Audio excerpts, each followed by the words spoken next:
ఈమె పేరు ప్రేమ. ఊరు గుంటూరు. ఈమె ప్రెజెంట్ టీచర్‌గా చేస్తుంది. ఈమెకు రెండో వివాహం కోసం ఎదురుజూస్తున్నారు. ఈ 6 రకాల అబ్బాయిలను చూసి ఆంటీలు భయపడతారంట. ఒకటి మాట్లాడకపోయే అబ్బాయిలు. వీళ్ళు తమ భావాలను చెప్పరు. వారి దగ్గరకు వెళ్ళి దూరంగా ఉంటారు. 2 అన్నీ గమనించే అబ్బాయిలను చూసి ఆంటీలు భయపడతారట. అమ్మాయిలు చేసే ప్రతి పనిని గమనిస్తారు. చిన్న విషయంలో కూడా మర్చిపోతూ ఉంటారు. 3 తమ భావాలను చెప్పని అబ్బాయిలను చూసి ఆంటీలు ఎంతో భయపడిపోతారంట. ఎంత ఇష్టం అనేది బయట చెప్పలేరు. ఇది ఆంటీలకు అర్థం అసలే కాదట.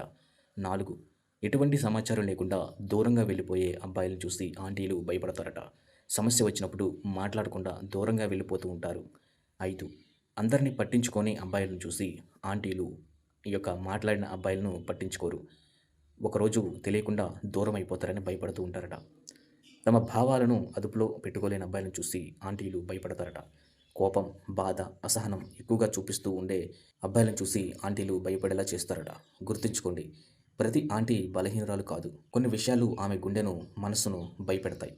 ఇలాంటి అబ్బాయిలను చూసి ఆంటీలు భయపడుతూ ఉంటారట. అలాగే అందరిని సంతోషపెట్టాలని ప్రయత్నించుకో.